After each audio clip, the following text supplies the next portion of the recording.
Hi ಎಲ್ಲೋ ನಮಸ್ಕಾರ. ನಾನು ನಿಮ್ಮ ಪ್ರೀತಿಯ ಸುನೀತಾ ಪವನ್. ಎಲ್ಲರೂ ಹೇಗಿದ್ದೀರಾ? ಐ ಹೋಪ್ ಎಲ್ಲರೂ ಚೆನ್ನಾಗಿದ್ದೀರಾ ಅಂತ ಅಂದ್ಕೊಂಡು ಇವತ್ತಿನ ಆಸೆ ಸೀರಿಯಲ್ ಸಂಚಿಕೆನ ಸ್ಟಾರ್ಟ್ ಮಾಡೋಣ. ಅದಕ್ಕೂ ಮುಂಚೆ ನನ್ನ ಚಾನಲ್ನ ಯಾರೆಲ್ಲ ಸಬ್ಸ್ಕ್ರೈಬ್ ಮಾಡ್ಕೊಂಡಿಲ್ವೋ, ಪವನ್ ಸುನೀಲ್ ಲೈಫ್ ಸ್ಟೈಲ್ ಆಗಿ ಸುನೀತಾ ಪವನ್ ಎರಡೂ ಚಾನಲ್ನ ಸಬ್ಸ್ಕ್ರೈಬ್ ಮಾಡ್ಕೊಂಡು ಸಪೋರ್ಟ್ ಮಾಡಿ. ಇವತ್ತೊಂದು ಸ್ವಲ್ಪ ಲೇಟ್ ಆಗಿದೆ ವಿಡಿಯೋ, ಯಾರು ಕೂಡ ಬೇಜಾರು ಮಾಡ್ಕೋಬೇಡಿ. ಇಲ್ಲಿ ಸೂರ್ಯ ಮಂಜುನ್ಗೆ ಸಮಾಧಾನ ಮಾಡ್ತಾ ಇರ್ತಾನೆ. ಈ ರೀತಿಯೆಲ್ಲ ಮಾಡ್ಕೋಬಾರ್ದು ಕಣೋ, ನಿನ್ನ ಯಾರಾದರೂ ಈ ಥರ ಸೂಸೈಡ್ ಮಾಡ್ಕೋತಾರಾ? ಧೈರ್ಯ ಫೇಸ್ ಮಾಡಬೇಕು ಅಂತೇಳಿ ಬೈತಾ ಇರ್ತಾರೆ. ಮಾವ ಹೇಗೆ ಮಾವ ಬದುಕಿರಲಿ, ನಾನು ಪೊಲೀಸ್ನವ್ರು ಹೇಳ್ಕೊಂಡು ಹೋಗ್ತಾರೆ ಮಾವ ನನ್ನ ಅಂತ ಹೇಳ್ತಾ ಇರ್ತಾನೆ ಮಂಜು. ಅದೇಗೋ ಬಿಡ್ತೀನಿ ನಿನ್ನ ಪೊಲೀಸ್ನವ್ರು ಹೇಳ್ಕೊಂಡು ಹೋಗೋಕೆ, ನಾನು ಇದೀನಿ ಕಣೋ, ಕಾಪಾಡ್ಕೊತೀನಿ, ಎದುರ್ಕೊಬೇಡ ಕಣೋ, ಧೈರ್ಯವಾಗಿರೋ ಅಂತ ಹೇಳಿ ಮಂಜುನಿಗೆ ಧೈರ್ಯ ಹೇಳಿ ಇದು ಮಾಡ್ತಾನೆ. ಇಲ್ಲ ಮಾವ, ನಾನು ಬದುಕಿರಬಾರ್ದು ಮಾವ, ಸಾಯಲೇಬೇಕು ನಾನು ಅಂತ ಹೇಳ್ತಾನೆ. ಸತ್ತು ಸಾಧನೆ ಮಾಡೋದು ಏನು ಬೇಕಿಲ್ಲ ಕಣೋ, ನೋಡೋ ಅಲ್ಲಿ ಅತ್ತೆ ಮಗ ಹೇಗೆ ಅಳ್ತಿದ್ದಾರೆ ಅಂತ ಹೇಳ್ಬಿಟ್ಟು, ನೀನು ಸತ್ತು ಬಿಟ್ರೆ ಇವರೆಲ್ಲ ನೋವು ಕಮ್ಮಿ ಆಗುತ್ತೆ ಅಂತ ಅಂದ್ಕೊಂಡಿದ್ಯಾ ನೀನು? ಜೀವನ ಪೂರ್ತಿ ಸಾಯಬೇಕಾಗುತ್ತೆ ಕಣೋ ನೋವು ತಿನ್ಕೊಂಡು, ನೀನು ಸಾಯಬಾರ್ದು ಕಣೋ, ಬದುಕಬೇಕು ನೀನು ಅಂತ ಹೇಳ್ಬಿಟ್ಟು ಸಮಾಧಾನ ಮಾಡ್ತಾರೆ. ಇಲ್ಲಿ ಇವರು ಕೂಡ ಮೀನಾ ಕೂಡ ಹೇಳ್ತಾಳೆ, ಏಯ್ ಹಾಗೆಲ್ಲ ಮಾಡಬಾರ್ದು ಕಣೋ ಮುಂಜ, ಅಮ್ಮನ ಮುಖ ನೋಡೋ, ಅಮ್ಮ ಹೇಗೆ ಹೇಳ್ತಿದ್ದಾರೆ ಅಂತ ಹೇಳ್ಬಿಟ್ಟು ಈ ರೀತಿಯೆಲ್ಲ ಮಾಡಬಾರ್ದು ಕಣೋ ನೀನು ಅಂತೇಳಿ ಸಮಾಧಾನ ಮಾಡ್ತಾರೆ. ನಡಿ ಫಸ್ಟು ನೀನು ಅಂತ ಹೇಳಿ ದರ ಹೇಳ್ಕೊಂಡು ಹೋಗ್ತಾರೆ. ಅಲ್ಲ ರೀ, ಇವ್ರನ್ನ ಪೊಲೀಸ್ ಸ್ಟೇಷನ್ಗೆ ಏನಾದ್ರು ಕರ್ಕೊಂಡು ಹೋಗ್ತೀರಾ ಅಂತೇಳಿ ಮೀನಾ ಕೇಳ್ತಾಳೆ. ಇಲ್ಲಮ್ಮ, ಪೊಲೀಸ್ ಸ್ಟೇಷನ್ಗಲ್ಲ, ನಾನೆಲ್ಲೋ ಒಂದು ಹತ್ರ ಬಿಡಬೇಕು ಅಂತ ಹೇಳಿಬಿಟ್ಟು ಅವನ್ನ ಕರ್ಕೊಂಡು ಬರೋಣ ಅಂಥೇಳಿ ಸೂರ್ಯ, ಬಾ ಮೀನಾ ಹೋಗೋಣ ಅಂಥೇಳಿ ಕರ್ಕೊಂಡು ಬರ್ತಾರೆ. ಕರ್ಕೊಂಡು ಬಂದ ತಕ್ಷಣವೇ ಇಲ್ಲಿ ಫ್ರೆಂಡ್ ಮನೆಗೆ ಬರ್ತಾರೆ. ಸೂರ್ಯನ ಮನೆ ಫ್ರೆಂಡ್ ಇರುತ್ತಲ್ವ, ಫ್ರೆಂಡ್ ಮನೆಗೆ ಬಂದ್ಬಿಟ್ಟು ಮಂಜುನ ಕರ್ಕೊಂಡು ಬರ್ತಾರೆ. ಕರ್ಕೊಂಡು ಬಂದ ತಕ್ಷಣ ಏನೋ ಸೂರ್ಯ ಇಲ್ಲಿ ಅಂದಾಗ, ಆ ವಿಡಿಯೋ ವೈರಲ್ ಆಯ್ತಲ್ವೇನೋ, ಇವನ್ನ ಜೈಲಿಗೆ ಹಾಕ್ತಾರೆ ಕಣೋ ಕರ್ಕೊಂಡೋಗಿ, ನಮ್ಮಮ್ಮ ಕಂಪ್ಲೇಂಟ್ ಕೊಟ್ಟಿದ್ದಾರೆ, ಇವಾಗ ಏನಾದರೂ ಮಾಡಿ ರಿಕ್ವೆಸ್ಟ್ ಮಾಡಿ ಕಂಪ್ಲೇಂಟ್ನ ವಾಪಸ್ ತಗೊಳ್ಳಿ ಅಂತ ಹೇಳಬೇಕು. ಹಾಗಾಗಿ ಅವನ್ನ ಇಲ್ಲಿ ಇರಿಸಿ ಹೋಗ್ತೀನಿ ಕಣೋ, ದಯವಿಟ್ಟು ಬೇಜಾರು ಮಾಡ್ಕೋಬೇಡ, ಇದೊಂದು ಹೆಲ್ಪ್ ಮಾಡೋ ಅಂತೇಳಿ ಕೇಳ್ಕೊತಾ ಇರ್ತಾನೆ ಸೂರ್ಯ. ಹಾಗಂದ ತಕ್ಷಣ ಫ್ರೆಂಡ್ ಅವ್ರ ಅಕ್ಕ ಇದ್ಕೊಂಡು, ಸೂರ್ಯ ನೀನು ನನ್ನ ತಮ್ಮ ಇದ್ದಂಗೆ ಕಣೋ, ನಿನಗೆ ಹೆಲ್ಪ್ ಮಾಡ್ದಂಗೆ ಇರ್ತೀನ ಅಂತೇಳಿ ಹೇಳ್ತಾರೆ. ಮತ್ತು ಸೂರ್ಯನ ಫ್ರೆಂಡ್ ಕೂಡ ಹಾಗೆ ಹೇಳ್ತಾನೆ, ಸೂರ್ಯ ನೀನು ನನ್ನ ಫ್ರೆಂಡ್ ಕಣೋ, ನನ್ನ ಫ್ರೆಂಡ್ ಅವ್ರ ಹೆಂಡ್ತಿ ತಮ್ಮ ಆದರೆ ಇನ್ನೇನು, ನನಗೂ ತಮ್ಮನ ಥರನೇ ಅಲ್ವಾ. ಈಗ ಸೂರ್ಯ ನನಗೆ ಮೀನಾ ನನಗೆ ಫ್ರೆಂಡ್ ತಂಗಿ ಆದರೆ ಅವನು ಕೂಡ ತಮ್ಮ ಅಲ್ವಾ, ಅವನ್ನ ನಾನು ಕಾಪಾಡ್ಕೋತೀನಿ ಬಿಡೋ, ಹೆದರ್ಕೋಬೇಡ ಅಂತ ಹೇಳಿ ಸೂರ್ಯನಿಗೆ ಧೈರ್ಯ ಹೇಳ್ತಾನೆ. ಆದರೆ ಮಗ, ಅವನಿಂದ ಒಂದು ವಿಷಯ ಗೊತ್ತಾ ನಿನಗೆ, ಹುಷಾರಾಗಿ ಕೇರ್ ಮಾಡು, ಅವನು ಸೂಸೈಡ್ ಮಾಡ್ಕೊಳ್ಳೋಕ್ಕೆ ಹೋಗಿದ್ದ, ಹಾಗಾಗಿ ಏನಾದರೂ ಸೂಸೈಡ್ಗಿನ್ನ ಮಾಡ್ಕೊಬಿಟ್ಟು ಅನ್ಕೊಂಡು ಮಗ, ಅವನೇನಾದರೂ ಮಾಡಿ ಹುಷಾರಾಗಿ ಕೇರ್ ಮಾಡು ಅಂತೇಳಿ ಹೇಳ್ತಾನೆ. ನಾನು ಇದೀನಿ ಮಗ, ನೀನು ಹೆದರ್ಕೋಬೇಡ ಹೋಗು ಅಂತ ಹೇಳಿಬಿಟ್ಟು ಸೂರ್ಯನ ಫ್ರೆಂಡ್ ಹೇಳಿ ಇದು ಮಾಡ್ತಾರೆ. ನೋಡೋ ಹೇಗಾಯಿತು ನಿನ್ನಿಂದ ಮಂಜ, ನಾನು ಹೇಳ್ದೆ ತಾನೇ ಕಾಗೆ ಸುಬ್ಬನ ಜೊತೆಗೆ ಸೇರಬೇಡ ಅಂತೇಳಿ, ನೀನು ಹೇಳಿದ ಮಾತು ಕೇಳ್ದ ನೋಡಿ, ಇವತ್ತೆಲ್ಲ ಎಷ್ಟೆಲ್ಲ ಅವನಿಂದ ಆಯಿತು ಅವಾಂತರ ಅಂತ ಹೇಳ್ಬಿಟ್ಟು ಮೀನಾ ಬೈತಾ ಇರ್ತಾಳೆ ಮಂಜುನ. ಬಿಡೆ, ಇನ್ನೇನಕ್ಕೆ ಬೈತಾ ಇದೆಯಾ ಅವನ್ನ, ನೀನು ಸುಮ್ಮನೆ ಇರು, ನೀನು ಪದೇ ಪದೇ ಅವನಿಗೆ ಭಯಕ್ಕೆ ಹೋಗಬೇಡ ಅಂತೇಳಿ ಸೂರ್ಯ ಬೈತಾನೆ. ಮತ್ತು ಸೂರ್ಯನ ಫ್ರೆಂಡ್ ಇದ್ಕೊಂಡು ಅವನ್ನ ಕರ್ಕೊಂಡೋಗಿ ಕುಂಡಿಸ್ಕೊಂಡು, ಅಕ್ಕ ಅವ್ನಿಗೇನಾದರೂ ತೊಗೊಂಡು ಬರೀ ಅಕ್ಕ ಕುಡಿಯೋಕ್ಕೆ ಅಂತ ಹೇಳ್ಬಿಟ್ಟು ಅವ್ರ ಅಕ್ಕನಿಗೆ ಹೇಳ್ತಾನೆ. ಸರಿ ಕಣಪ್ಪ ಆಯಿತು, ತಗೊಂಡು ಬಂದು ಕೊಡ್ತೀನಿ ಅಂತ ಕೂಡ ಅವ್ರ ಅಕ್ಕ ಹೋಗ್ತಾರೆ. ಇಲ್ಲಿ ಒಂದು ಕಡೆ ಸೂರ್ಯ ಮೀನಾ ಒಂದು ಕಾರಲ್ಲಿ ಬರ್ತಾ ಇರ್ತಾರೆ ಮನೆಗೆ ಹೋಗೋಣ ಅಂತ ಹೇಳ್ಬಿಟ್ಟು. ಬರಬೇಕಾದಾಗ ಇಲ್ಲಿ, ಅಲ್ಲ ರೀ ಅತ್ತೆ ಒಪ್ತಾಳೇನ್ರಿ, ಫಸ್ಟೇ ಮನೆಗೆ ಬರಬೇಡ ನೀನು ಇಲ್ಲೇ ಇರು ಅಂತ ಹೇಳಿದರು ನನಗೆ, ನನ್ನ ಮನೇಲಿ ಬಿಡಿಸ್ಕೊತಾರಂತ ನನಗೆ ಗ್ಯಾರಂಟಿ ಇಲ್ಲ ರೀ ಅಂತೇಳಿ ಮೀನಾ ಹೇಳ್ತಾಳೆ. ನೋಡು ಮೀನಾ, 100% ಅಲ್ಲ 200% ಅವ್ರ ಮನೆಗೆ ಬಿಡಿಸ್ಕೊಳ್ಳಲ್ಲ, ಅವ್ರು ಒಪ್ಪಲ್ಲ, ಕೇಸ್ ವಾಪಸ್ ತಗೊಳ್ಳಲ್ಲ ಅಂತ ನನಗೂ ಕೂಡ ಗೊತ್ತು, ಆದರೆ ಪ್ರಯತ್ನ ಮಾಡೋಣ ಬಾ ಅಂತೇಳಿ ಹೇಳ್ತಾರೆ.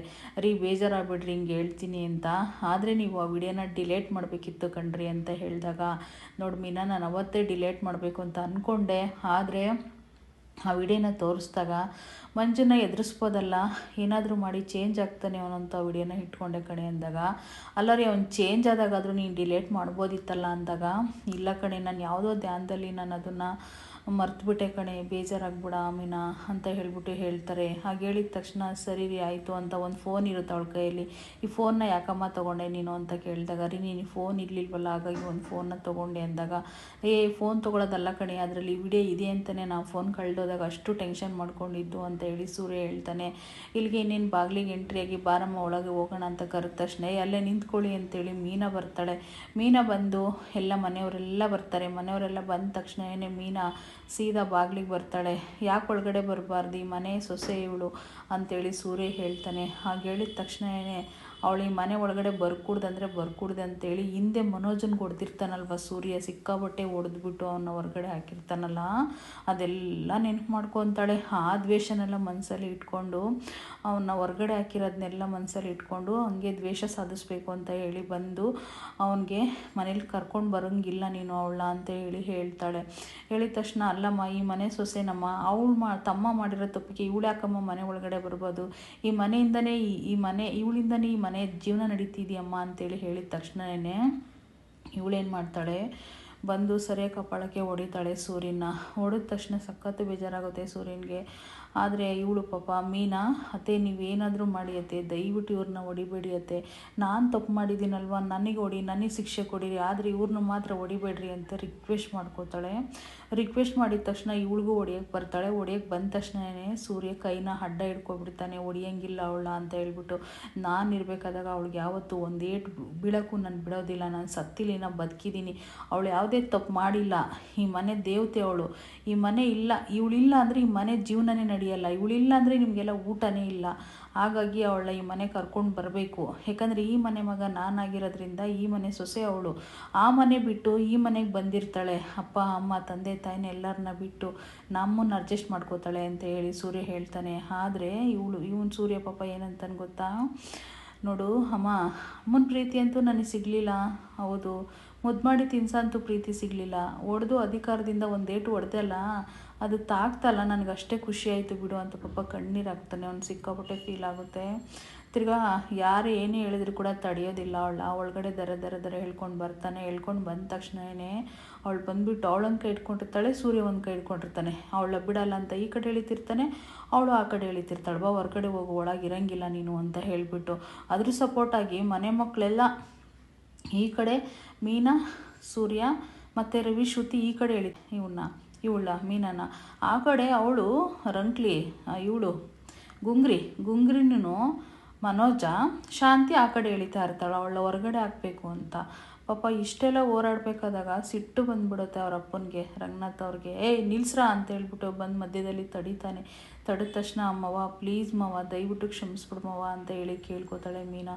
ನೋಡು ಸೂರ್ಯ, ಒಂದು ಮಾತು ಹೇಳ್ತೀನಿ ಕೇಳು, ಅವ್ನು ಮಾಡಿರೋ ದೊಡ್ಡ ತಪ್ಪು, ಕಳ್ತನ ಮಾಡೋದಂದರೆ ಸುಮ್ಮನೆ ಅಲ್ಲ, ಅವನು ಕಳ್ತನ ಮಾಡಿದ್ದಾನೆ, ನಾನು ಅದನ್ನು ಯಾವತ್ತೂ ಸಂಭಾಳಿಸೋದಿಲ್ಲ ಅಂತ ಹೇಳ್ಬಿಟ್ಟು ಹೇಳ್ತಾರೆ. ಆದರೆ ಅಪ್ಪ, ಅವನು ಕಳ್ತನ ಮಾಡಿರೋದ್ರಿಂದ ಮೀನಾಗೆ ಯಾಕಪ್ಪ ಶಿಕ್ಷೆ ಇಷ್ಟಕ್ಕೂ ಅಂದಾಗ, ಅಲ್ಲ ಕಣೋ, ಮೀನಾಗೆ ಯಾಕೆ ಶಿಕ್ಷೆ ಅಂತ ಕೇಳ್ತೀಯಲ್ಲ, ಅವ್ರ ಅಕ್ಕ ತಾನೇ ಮೀನಾ, ಅವಳು ಕಳ್ತನ ಮಾಡ್ತಾಳೆ ಮನೆಯಲ್ಲಿ ಅಂತ ಹೇಳ್ಬಿಟ್ಟು ಮನೋಜ್ ಹೇಳ್ತಾನೆ. ಹೇಳಿದ ತಕ್ಷಣ, ನೋಡು ಮನೋಜ, ನೀನು ಸುಮ್ಮನೆ ಇರು, ನೀನು ಮಾತಾಡ್ಬೇಡ, ನಿನ್ನ ಥರ ಅಲ್ಲ, 27 ಲಕ್ಷ ಒತ್ಕೊಂಡು ಅಪ್ಪನ ದುಡ್ಡು ಹೊರಟೋದಲ್ಲ, ಆ ಥರ ಅಂತೂ ಇದು ಸಿಚುವೇಶನ್ಸ್ ಅಲ್ಲ ನೋಡು ಅಂತ ಹೇಳ್ತಾರೆ. ಇವಳಿಗೆ ಸಿಟ್ಟು ಬರುತ್ತಿಲ್ಲ ಗುಂಗ್ರಿಗೆ. ಆದರೆ ನೋಡು, ನನ್ನ ಗಂಡನ ಪದೇ ನೀವು ಮಾತಾಡಬೇಡಿ, ಒಳ್ಳೆ ಮಾತನಾಗ ಹೇಳ್ತೀನಿ ಅಂತ ಹೇಳ್ಬಿಟ್ಟು ಹೇಳ್ತಾಳೆ. ನೋಡು ಗುಂಗ್ರಿ, ನೀನು ಕೂಡ ಅಷ್ಟು ಈ ವಿಷಯದಲ್ಲಿ ಎಂಟ್ರಿ ಆಗಬೇಡ. ನೋಡು, ಒಂದು ಮಾತು ಚಾಲೆಂಜ್ ಮಾಡಿ ಹೇಳ್ತಾ ಇದ್ದೀನಿ, ಇವತ್ತೆಲ್ಲ ಬಂದು ನನ್ನ ಹೆಂಡ್ತಿನ ಎಳೆದು ಹೊರಗಡೆ ಹಾಕ್ಬೇಕಂತ ಪ್ರಯತ್ನ ಪಟ್ರಲ್ಲ, ಇದೇ ಜಾಗ, ಇದೇ ಟೈಮು, ಇದೇ ಒಂದು ಮೂಮೆಂಟಲ್ಲಿ ನಿನ್ನೂ ಕೂಡ ನಾನು ಅದೇ ರೀತಿ ಹೊರಗಡೆ ಹೇಳೋದಾಗಲಿಲ್ಲ ಅಂದರೆ ನಾನು ನಮ್ಮಪ್ಪನ ಗುಟ್ಟಿಲ್ಲ ಅಂತ ಹೇಳು, ಈ ಮನೆ ಮಗನೇ ಅಲ್ಲ ಅಂತ ಹೇಳು ಅಂತ ಹೇಳಿ ಚಾಲೆಂಜ್ ಮಾಡ್ತಾನೆ ಸೂರ್ಯ. ಹಂಗಂದ ತಕ್ಷಣ ಇಲ್ಲಿ ಶಾಕ್ ಆಗಿಬಿಡುತ್ತೆ. ಅವಳು ಬೇಜಾನ್ ತಪ್ಪಿದೆ, ಆದರೆ ಆ ತಪ್ಪು ಅವನಿಗೆ ಸೂರ್ಯನಿಗೆ ಎಲ್ಲೋ ಒಂದು ಕಡೆ ಗೊತ್ತಿದ್ದೇ ಇರುತ್ತೆ ಅಂತ ನಾನು ಅಂದ್ಕೊಂಡಿದ್ದೀನಿ. ಹಾಗಾಗಿ ಅವನು ಆ ರೀತಿ ಚಾಲೆಂಜ್ ಮಾಡ್ತಾನೆ. ಆದರೆ ಇಲ್ಲಿ ಇವಳು ಮಾತ್ರ ಇಲ್ಲ, ಹೊರಗಡೆ ಹಾಕ್ಲೇಬೇಕು, ನಾನಂತೂ ಒಳಗಡೆ ಇಟ್ಕೊಳ್ಳೋದೇ ಇಲ್ಲ. 1 ಲಕ್ಷ ರೂಪಾಯಿ ದುಡ್ಡನ್ನ ಬಂದು ಧಾರಾಳವಾಗಿ ಕಿತ್ಕೊಂಡು ಹೋದ್ನಲ್ಲ ಅವ್ನ ಮನೆ ಹಾಳಾಗೋಗ, ಅವ್ನ ಮನೆ ಕಾಯೋಗ, ಅವನು ಒಂದು ಮನುಷ್ಯನ, ಅವನೇನಾದರೂ ಇವತ್ತು ಚಪ್ಪಲಿಲಿ ಹೊಡೆದು ಬಂದಿದ್ದೀನಿ, ನನ್ನ ಎದುರಿಗೆ ಏನಾದ್ರು ಬಂದಾನೆ ಅಂತಂದರೆ ಚಪ್ಪಲಿ ಹಾರ ಆಗ್ತೀನಿ ಅವನಿಗೆ ಅಂತೇಳಿ ಹೇಳ್ತಾ ಇರ್ತಾಳೆ. ಆದರೆ ಪಾಪ ಸೂರ್ಯ ಮಾತ್ರ ತುಂಬ ರಿಕ್ವೆಸ್ಟ್ ಮಾಡ್ತಾ ಇರ್ತಾನೆ, ಅಪ್ಪ ಯಾವುದಪ್ಪ ಇದು ನ್ಯಾಯ, ಒಂದು ಮಾತು ಹೇಳೇನಪ್ಪ, ನಾನು ಏನಪ್ಪ ತಪ್ಪು ಮಾಡಿದೆ, ಇವಳು ಏನಪ್ಪ ತಪ್ಪು ಮಾಡಿದ್ದಾಳೆ ಇಷ್ಟಕ್ಕೂ ಅಂತ ಹೇಳಿದಾಗ, ಅಪ್ಪ ಒಂದು ವಿಷಯ ಗೊತ್ತೇನಪ್ಪ, ಅವ್ನು ದುಡ್ಡು ಕದ್ದಿರೋದು ನಿಜ, ಅದು ದುಡ್ಡು ಆದರೆ ಇಲ್ಲೇ ವಾಪಸ್ ಬಂದಿದೆ, ಅವನು ಯಾಕೆ ಈ ರೀತಿ ಮಾಡಿದಾನಂತ ಕೂಡ ಹೇಳ್ತೀನಪ್ಪ ನಾನು. ಅವ್ನು ಯಾಕೆ ಮಾಡ್ದ ಗೊತ್ತಾ, ಒಂದಿನ ಮನೆಗೆ ಬಂದಿದ್ದ ಅವನು, ಇಲ್ಲಿ ಎಲ್ಲರೂ ಕಳ್ಳ ಅಂತೇಳಿ ಮರ್ಯಾದೆ ಮಾಡಿದ್ರು ಅವನಿಗೆ, ಆ ಸೈಡ್ ಇಟ್ಕೊಂಡೋಗಿ ಅವನು ಈ ದುಡ್ಡನ್ನ ಕದ್ದ. ಆದರೂ ಈ ದುಡ್ಡು ನನಗೆ ಕದ್ದಿರೋದಂತ ನನಗೆ ಗೊತ್ತಾಯಿತು, ನಾನು ಆ ದುಡ್ಡನ್ನ ಅವನ್ನ ಕೈ ಮುರಿದ್ಬಿಟ್ಟು ಆ ದುಡ್ಡನ್ನ ವಾಪಸ್ ಇಸ್ಕೊಂಡು ಬಂದು, ಅದೇ ದುಡ್ಡು ಅಪ್ಪ ಯಾರೋ ಸಕ್ಕರೆ ದುಡ್ಡನ್ನ ಕದ್ದಿದ್ದಾರಂತ ಹೇಳಿಬಿಟ್ಟು ನಾನು ವಾಪಸ್ ತಂದು ಕೊಟ್ಟಿದ್ದೀನಪ್ಪ, ಅದೇ ದುಡ್ಡು ವಾಪಸ್ ಕೊಟ್ಟ ಕಣಪ್ಪ ಅವನು ಅಂತೇಳಿ ಸೂರ್ಯ ಹೇಳ್ತಾನೆ. ಹಂಗೆ ಹೇಳಿದ ತಕ್ಷಣ ನಿನಗೆ ಮೊದಲೇ ಗೊತ್ತಿತ್ತ ಈ ವಿಷಯ ಅಂದಾಗ, ಹೌದಪ್ಪ ಮೊದಲೇ ಗೊತ್ತಿತ್ತು ನನಗೆ ವಿಷಯ. ಆ ವಿಷಯ ಗೊತ್ತಿದ್ರು ಕೂಡ ಅವನ ಕೈ ಮುರಿದಿದ್ದೆ ಅಪ್ಪ ನಾನು. ಆ ಕೈ ಮುರಿದು ಇದು ಮಾಡಿದ್ದೆ ಅಪ್ಪ ನಾನು ಅವನ ಮೇಲೆ. ಎಲ್ಲರೂ ನನ್ನ ಯಾಕೆ ಕೈ ಮುರಿದೆ ಅಂತ ಕೇಳಿದ್ರಲ್ವ, ಇದೇ ವಿಷಯಕ್ಕೆ ಅವನ ಕೈ ಮುರಿದಿದ್ದು ನಾನು ಅಂತ ಹೇಳ್ಬಿಟ್ಟು ಸೂರ್ಯ ಹೇಳ್ತಾನೆ. ಇಷ್ಟೆಲ್ಲ ಸತ್ಯಗಳು ಗೊತ್ತಿದ್ದು ಯಾಕೆ ಹೇಳಲಿಲ್ಲ ಸೂರ್ಯ ನೀನು ಅಂದಾಗ, ಹೇಗಪ್ಪ ಹೇಳಲಿ ಸತ್ಯ, ಒಳಗಡೆ ಇಟ್ಕೊಳ್ಳೇಬೇಕಪ್ಪ ಇಂಥವೆಲ್ಲನ. ಅವನು ಪಾಪ ಓದ್ಕಣ ಹುಡುಗ, ಅವ್ನ ಮರ್ಯಾದೆ ತೆಗೋಕ್ಕೂ ನನಗೆ ಇಷ್ಟ ಇರಲಿಲ್ಲ. ಹೇಗೆ ಅಂತಂದರೆ ಅವನು ಈಗ ಅವ್ನ ಭವಿಷ್ಯತ್ ಹಾಳು ಮಾಡೋಕ್ಕೆ ಹೋದರೆ ಇವಾಗ ಅವ್ನು ಮುಂದೆಲ್ಲ ಒಂದಿನ ಬುದ್ಧಿ ಕಲಿತಾನೆ ಅನ್ನೋ ಒಂದು ನಂಬಿಕೆಯಿಂದ ಇದ್ನಪ್ಪ ನಾನು ಅಂತ ಹೇಳ್ತಾರೆ. ಆದರೆ ಇವಳು ಮಾತ್ರ ಸಿಕ್ಕಾಬಟ್ಟೆ ರಂಗ್ಲಾಟ ಆಡ್ತಿರ್ತಾಳೆ. ಏನು ಒಸಿರ್, ನೀನೊಂದು ಹೆಣ್ಣ, ನೀನೊಂದು ಮನುಷ್ಯಳ, ನಿಮ್ಮಮ್ಮ ಬರೀ ಸುಳ್ಳುಗಾರ ಹತ್ರನೇ ಇದು ಮಾಡ್ಕೊಂಡ್ಲೋ ಏನೋ ಗೊತ್ತಿಲ್ಲ, ಅದಕ್ಕೆ ಸುಳ್ಳುಗಾರ ಮಗನೇ, ಕಳ್ತನ ಮಗನೇ ಹುಟ್ಟಿದಾನೆ ಅಂತ ಹೇಳಿದಾಗ ಪಾಪ ಮೀನಾಗೆ ಸಖತ್ ದುಃಖ ಆಗುತ್ತೆ. ನೋಡಿ ಅತ್ತೆ, ನನ್ನೇನಾದರೂ ಮಾಡಿ, ನನ್ನೇನಾದರೂ ಹೊಡೀರಿ, ನಾನು ಬೇಡ ಅನ್ನಲ್ಲ, ನನ್ನ ಅಪ್ಪ ಅಮ್ಮನ ಮಾತ್ರ ಮಾತಾಡ್ಬಿಡಿ ದಯವಿಟ್ಟು ಅತ್ತೆ ಅಂತೇಳಿ ಕಿರ್ಚಾಡ್ಕೋತಾ ಇರ್ತಾಳೆ ಅವಳು. ಆದರೆ ರಂಗನಾಥ್ ಅವ್ರು ಕೂಡ ಹಾಗೆ ಹೇಳ್ತಾರೆ, ನೀನು ಮಾಡಿದ್ದು ತಪ್ಪು ಶಾಂತಿ. ಯಾಕೆ ಗೊತ್ತಾ, ನೀನು ಇವಳು ಮಾತಾಡೋ, ಅವ್ರ ಅಪ್ಪ ಅಮ್ಮನ ಮಾತಾಡೋ ಯೋಗ್ಯತೆ ಏನಿದೆ ನಿನ್ಗೆ ಇಷ್ಟಕ್ಕೂ ಅಂತ ಹೇಳಿದಾಗ, ಹಿಂಗೆ ಮಾತಿವ್ಯಾಧಿ ಸಿಕ್ಕಾಪಟ್ಟೆ ಬೆಳೀತೈತೆ, ನಿಂದು ಒಂದು ವಂಶನ ನಿನ್ನ ಜನ್ಮಕ್ಕಿಷ್ಟು ಬೆಂಕಿ ಹಾಕ ಅಂತೇಳಿ ಬೈತಾಳೆ. ಹಂಗಂದ ತಕ್ಷಣ ಇಲ್ಲಿ ಒಂದು ಕಡೆ ಶ್ರುತಿ ಇದ್ಕೊಂಡು, ಸೂರ್ಯವರೇ ಒಂದು ಕೆಲಸ ಮಾಡಿ, ಇಷ್ಟೊಂದು ಅವಮರ್ಯಾದೆ ತಟ್ಕೊಂಡು ಬದುಕಬೇಡಿ ಸೂರ್ಯವರೇ, ಹೊರಗಡೆ ಹೋಗ್ಬಿಟ್ಟು ಎಲ್ಲಾದರೂ ನಿಮ್ಮದೇ ಜೀವನ ಮಾಡಿ ಹೋಗಿ ಅಂತೇಳಿ ಶ್ರುತಿ ಹೇಳ್ತಾಳೆ. ಆವಾಗ ನಿನಗೆ ಗೊತ್ತಾ ಶ್ರುತಿ, ನಾನು ಏನಕ್ಕೆ ಇದೆಲ್ಲ ತಡ್ಕೊಂಡಿದ್ದೀನಿ ಅಂತ, ಒಳಗಡೆ ಒಂದು ಕಟ್ಟು ಸತ್ಯ ಇದೆ, ಹಾಗಾಗಿ ನಾನು ಇದನ್ನೆಲ್ಲ ತಡ್ಕೊಂಡು ಜೀವನ ಮಾಡ್ತಾಯಿದ್ದೀನಿ, ಇಲ್ಲಾಂದರೆ ಹೊರಗಡೆ ಹೋಗಿ ಜೀವನ ಮಾಡೋದೇನು ದೊಡ್ಡ ವಿಷಯ ಅಲ್ಲ ಶ್ರುತಿ ಅಂತ ಹೇಳಿ ಸೂರ್ಯ ಹೇಳ್ತಾನೆ. ಹಾಗೆ ಹೇಳಿದ ತಕ್ಷಣ ಪಾಪ ಸಖತ್ತು ಫೀಲ್ ಆಗುತ್ತೆ ಅವನಿಗಂತೂ. ಅಪ್ಪ ಇವಳು ಏನಪ್ಪ ತಪ್ಪು ಮಾಡಿದ್ದಾಳೆ ಇಷ್ಟಕ್ಕೂನಪ್ಪ, ಅವಳು ಏನಾದರೂ ತಪ್ಪು ಮಾಡಿದ್ದಾಳ. ಈಗ ಒಂದು ಹೇಳ್ತೀನಿ ಕೇಳು, ಮನೋಜ 17 ಲಕ್ಷ ದುಡ್ಡು ಹೊತ್ಕೊಳೋದ, ಆದರೆ ನನ್ನ ಏನಾದರೂ ನೀನು ರವಿನ ಹೊಡೆದ್ರ, ಅವನೊಬ್ಬನ್ನೇ ಹೊಡೆದ್ರೆ, ಯಾಕಂದರೆ ಅವನೊಬ್ಬನೇ ತಪ್ಪು ಮಾಡಿದ್ದ. ಈಗ ಇವಳು ಹಂಗೆ ಅಲ್ಲೇನಪ್ಪ, ಇವನು ತಮ್ಮ ತಪ್ಪು ಮಾಡಿದ್ದಾನೆ, ಅವನಿಗೆ ಶಿಕ್ಷೆ ಕೊಡಲಿ, ಆದರೆ ಇವಳು ಏನಪ್ಪ ತಪ್ಪು ಮಾಡಿದ್ದಾಳೆ. ಈಗ ಇವಳು ಏನಾದರೂ ತಪ್ಪು ಮಾಡಿರೋದು ಇದೆಯಾ, ನೋಡಿ ಹೆಂಗೆ ಮಾತಾಡ್ತಾರೆ ಸಕ್ಕರೆ ಅಂತ ಹೇಳಿ ಅವನು ಅರ್ಥ ಮಾಡಿಸ್ತಾನೆ ಅವ್ರ ಅಪ್ಪನಿಗೆ. ತುಂಬ ಬೇಜಾರಾಗಿರುತ್ತೆ ಸೂರ್ಯನಿಗೆ, ಹೇಳೋಕ್ಕೆ ಆಗೋದಿಲ್ಲ ಸಂಕಟ ನೋವು ಅಂತ ಹೇಳ್ಬೋದು. ಮತ್ತು ಇವಳು ರೋಹಿಣಿ ಪದೇ ಪದೇ ಮನೋಜ 17 ಲಕ್ಷ ಹೊತ್ಕೊಳೋದ, ಮತ್ತು ಮೀನ ಒಡವೆನ ಕದ್ದ ಅಂತ ಪದೇ ಹೇಳಬೇಡಿ ನೀವು. ಆ ಮನೆ ಮಗ ಆಗಿರೋದ್ರಿಂದ ಮನೆಯವ್ರ ದುಡ್ಡು ತೊಗೊಂಡೋಗಿದ್ದಾನೆ, ಏನು ಕಂಡರ್ ದುಡ್ಡು ತೊಗೊಂಡೋಗಿಲ್ಲ ಅಂತ ಹೇಳಿದಾಗ, ಪೌಡ್ರಾ ನೀನು ಸುಮ್ಮನೆ ಇರು, ನೀನು ಹೆಚ್ಚಿಗೆ ಮಾತಾಡ್ಬೇಡ, ನಿನಗೈತೆ ನಿನಗೆ ಅಂತೇಳಿ ಹೇಳ್ತಾನೆ. ನೋಡು ನಿನ್ನ ಹೆಂಡ್ತಿಗೂ ನಿನಗೆ ನಾನು ಸುದ್ದಿ ಬಂದಿದೆಯಾ ಅಂತಂದರೆ ಕಪಾಳ ಕೊಡಿತೀನಿ ಅಂತೇಳಿ ಮನೋಜ ಹೇಳ್ತಾನೆ. ನನ್ನ ಹೆಂಡ್ತಿನ ಹೊಡಿಯೋಕ್ಕೆ ನಿನ್ಗೆ ಎಷ್ಟೋ ಧೈರ್ಯ, ಇಷ್ಟಕ್ಕೂ ನನ್ನ ಹೆಂಡ್ತಿನ ಹೊಡಿತೀನಿ ಅಂತ ಹೇಳ್ತೀಯನೋ, ನಿನ್ಗೆ ಎಷ್ಟೋ ಹೆಲ್ಪ್ ಮಾಡಿದೆ ನಾನು. ಸುಳ್ಳು ಹೇಳಿ ನಿನಗೆ ಇದು ಕೊಡಿಸಿದ್ದೀನಿ, ಬಿಸ್ನೆಸ್ನ ಮತ್ತು ಶೋರೂಮ್ನ ಕೊಡಿಸಿದ್ದೀನಿ, ನಿಂತಾರಲ್ಲ ಕಣೋ, ನಾನಿದ್ದಾಗ ನನ್ನ ಹೆಂಡ್ತಿನ ನನ್ನ ಹೊಡಿತೀನಿ ಅಂತ ಹೇಳ್ತೀನಿ ಅಂತ ಸಕ್ಕದಾಗಿ ಹೊಡೆದಾಕ್ತಾನೆ. ಇದಾಗಿತ್ತು ಇವತ್ತಿನ ಸಂಚಿಕೆ. ಮತ್ತೆ ನಾಳೆ